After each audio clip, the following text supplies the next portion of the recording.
Oh, great. Another friend of mine's getting married. Why am I still single? Hey, this is Todd. Welcome to the Thrive Singles podcast. Whether you're single again or still single, stop hating being single and learn to thrive.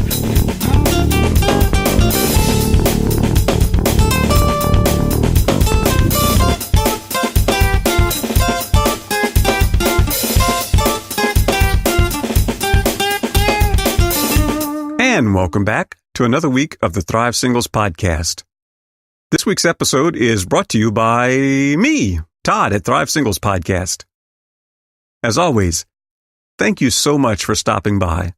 And especially, thank you to those of you who subscribe and share the podcast.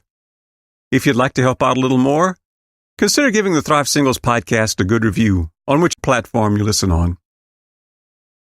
Well, it doesn't matter if you've been single 6 months or 16 years. The question is always the same.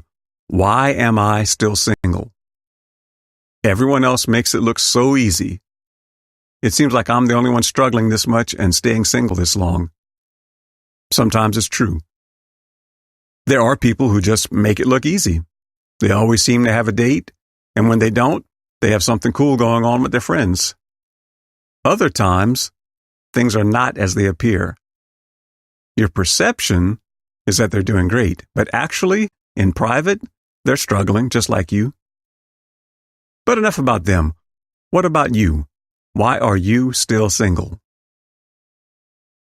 At times in our journeys as singles, we've all wondered if we're still single because there's something wrong with us. I know I did. And the truth is that there is something wrong with you. Probably multiple things.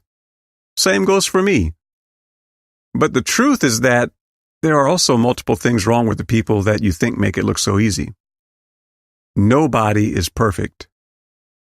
Thank God, the truth is that you don't have to be perfect to be successful at singleness or at marriage.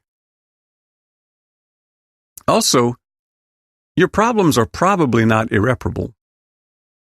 The overwhelming majority of us don't have some deep-seated defect that'll keep us from ever having a satisfying relationship. Your issues are more than likely things that, with a little knowledge and coaching up, can be fixed. You're not doomed to be single forever. Whatever flaws you do have can not only be fixed, but can actually, with the proper care, become your strengths. Okay, so the real reason you're still single? You've committed an unpardonable sin, and God is really angry with you.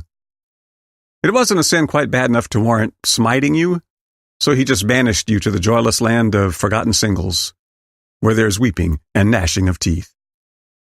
Okay, actually, no, he didn't. You'll be relieved to find that God is actually on your side.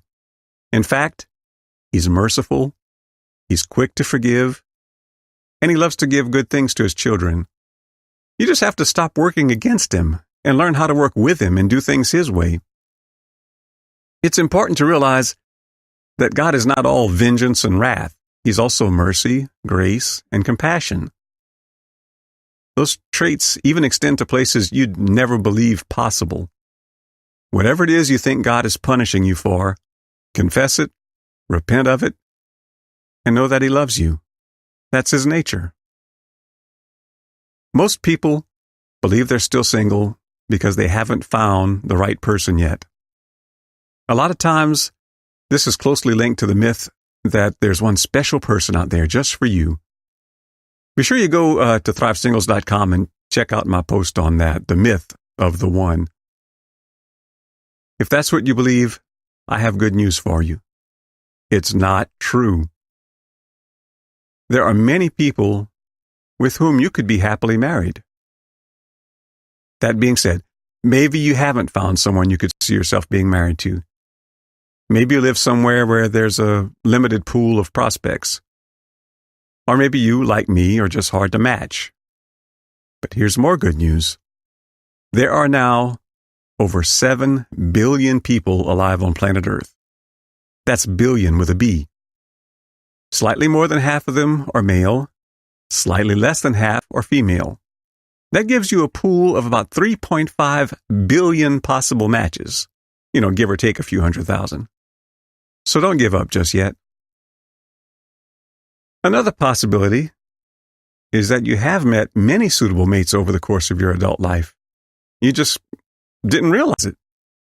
Sometimes we have weird, unhealthy, and unrealistic expectations about what our spouse should look like, how much money they should make, or how they should meet all of our needs.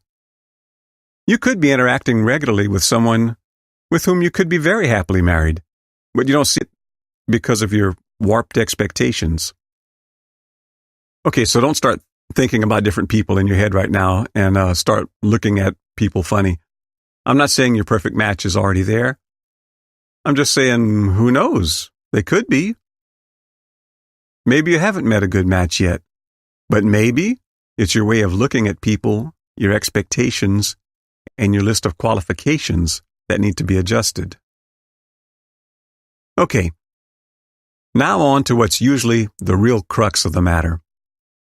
Have you ever considered that you might be still single because you haven't become the right person yet? It could be that while you're focusing on things like, why can't I meet the right person, or why is God punishing me, the thing you should be focusing on is becoming the right person. Never underestimate the power of self-improvement. You may have met a few people who were just what you were looking for, but you aren't what they were looking for. That's why I reference Andy Stanley's statement a lot. Become the person you're looking for is looking for. Who's the person you're looking for? And what are they looking for? What does that mean? Let's say you want to marry someone well off financially. What kind of person will they be looking for? Well, they probably won't be looking for someone who is financially irresponsible. More than likely, they'll be looking for someone who makes decent money and knows how to manage it wisely. What if you're looking for someone who's physically attractive and in great shape? You think maybe they'll be looking for someone who keeps up their appearance, eats a nutritious diet, and knows their way around a gymnasium? Or let's go at this from another angle. If you come off as someone who needs financial or emotional rescue, what type of person will that attract? Probably some overbearing, codependent person with a God complex who loves to see himself or herself as a rescuer of poor lost souls. Begin with the end in mind. What type of person do you want to attract? I have a real good post about that on thrivesingles.com. Are they marriage material? Check your list. Be sure you go check that out. There, I suggest you try to attract the type of person who's self-confident, secure in himself or herself, and who's healthy spiritually and emotionally. You want someone who knows what it takes to maintain a strong, lifelong relationship.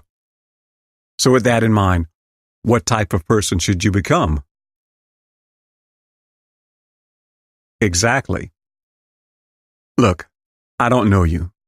And not knowing you, I can't know why you're still single. But the overwhelming majority of the time, it has a lot more to do with you than the people around you or your circumstances. Your best play? Make sure you're becoming the person you can and should be. None of the other things matter if you don't take care of that first. Do the work it takes to become the most spiritually, emotionally, and physically healthy and attractive person you can be. So what do you think? Do you agree? Do you disagree? Why are you still single? Let's talk about it in the comments section, or on Facebook, on the Thrive Singles Ministry page, or on Twitter, @ThriveSingles. Or if you have a question or comment you want to keep private, email me, ask@thrivesingles.com. So, till next time, thrive on. I hope you enjoyed this week's podcast. See you next week. Till then, be sure to subscribe and go check out my extensive archive of past posts at thrivesingles.com. And thrive on. Whoa, thrive.